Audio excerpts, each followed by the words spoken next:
Box to box overlap. Wales 32, Fiji 28. And what an ending to the game that was. Fijians almost scored in the end there. Redrada just knocked it on. Right now, I'm very high on adrenaline just watching that game. It was getting cold, and I was like, nah. Like, Fiji were about to pull another upset and just give us like a really good, the first upset, which I've just been waiting for. I've been waiting for this first upset of the tournament. We're yet to get one so far. But yeah, Fiji really fought well. I thought they really brought their physicality. One thing I'm seeing with Fiji now is that yes, they're always physical. They like moving the ball around, but they're adding a bit more of structure to their game, and not even a bit more, a lot of structure to their game. They're very structured. They're not scared to kick it to the corner and actually go for the line out. So when you get that structure and their physicality, it's such a shame that Caleb Muntz is not in this World Cup, because I feel like him at fly half would have just really made a big difference for this team. Like, he was their orchestrator, really good goal kicker as well, because today they missed a few kicks. Yeah, it's such a shame anyway, but injuries happen. It's sports. People do get injuries. I think for Wales actually really fronted up well. You know, when you're playing Fiji, you have to front up. You have to match their physicality. One thing you're taught in rugby is that you have to dominate your tackles, right? Like, if you don't dominate your tackles, then the other you're not as a defensive team. If you can't dominate your tackles, or rather, you're taught to dominate collisions in general. So when you're a defense, dominate your tackles. When you're an offense, get over the advantage line. If one does more than the other, if the defense is actually dominating their tackles, you're not getting over the advantage line and you're not moving forward. And as an offense, if you're constantly getting over the advantage line, these guys are moving back and you're making them work on defense. And this is something that the Welsh did a lot. They were made to work hard on defense in this game. Just looking at the stats, they had 248 tackles in this game. The Welsh had 248 tackles to Fiji's 70, and they only missed 33, and Fiji missed 23. So tackle success rate of 82 to 63. 82 to Wales, 63 to Fiji. So I feel like Wales did a really good job in fronting up. They made their tackles. Even when the Fijians broke through, like in terms of meters carried, it's almost not double, but it's almost double. Fiji had 652 meters carried to Welsh. To Wales is 38. That is wild. That is wild. 88 gain line successes for Fiji, and Wales still come out with the victory. So they did a good job in fronting up. Like, this was not an easy game. This was a game where they actually had to show that they belong, and they're going to beat these guys by just being smart, not conceding stupid turnovers. Whenever they have a set piece, don't lose your set pieces and dominate and win your own set pieces, and also play in the other team's half. So they did well to play in Fiji's half. They're not doing crazy things. Other than that one time when it was almost halftime, when George North and the backline tried doing some crazy nonsense there, and Dan Bigger came at them. Like, Dan Bigger came for, and it wasn't the first time he did it. Actually, he did it twice. And the thing is, I mean, I get it. It's, if your players are being stupid, yeah, you have to call them out. But I feel like at times doing that in front of the opponents, like the first time, yeah, sure, that's cool. Second time, and you're doing it on opponents, in front of the camera, in front of the ref, like the ref's mic actually picked it up, like him cussing the shit out of George North. But yeah, it's rugby. These things happen. I just feel like it was halftime. Yeah, you tell him off, but then go and finish it in the locker room, right? But Dan Bigger was he was a leader today. He actually led from the front.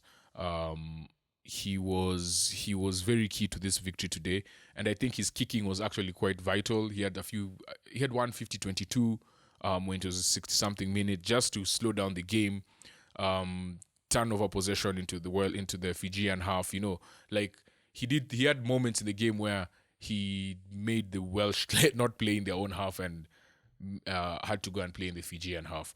So yeah, Dan Bigger was one of the key men for this victory today.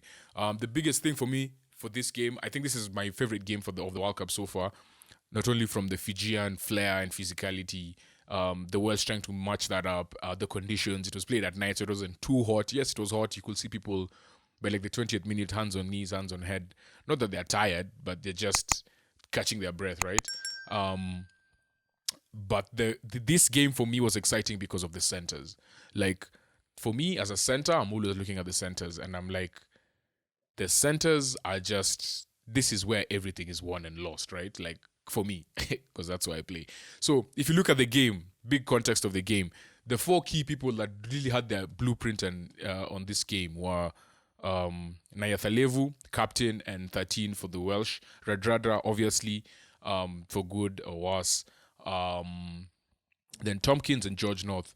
The first try actually came from Josh Adams. So Josh Adams scored, I think it was 11th or 10th minute, but that came from very good play from Tompkins and George North in midfield.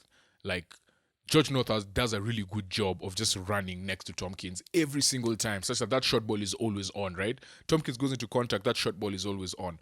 And that short ball is what caused the line break. Radrada and I think it was Tuisue, the number 6 Fijian flanker, that were in midfield but could not cover that run, right? They're not tight enough. And it was a line break from George North, ended up doing a Josh Adams try. And then a few moments later, you have a scrum in the middle of the field on the right side. Commentator says, okay, it's 13 minutes in. I think Radradra needs to make an imprint on this game. And boy, did he make an imprint. Like, he literally got the ball and gave it to Nayathalevu. Nayathalevu, smart enough, like, goes into contact. And as it's being tackled, instead of taking it to the wing, cuts back to Radradra. And Radradra, line break. And that was the offload that led to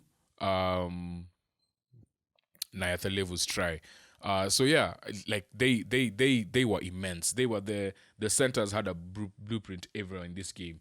And then after that, Radradra also on defense, winning turnovers, like actually doing the dirty work and in the ruck. Like, he wasn't scared to get his hands dirty, And I feel like Tompkins was a bit quiet. Yes, he had those moments in the first few minutes. Then as the game wore on, as the physicality stepped up, that's when you really saw Tompkins shine, right?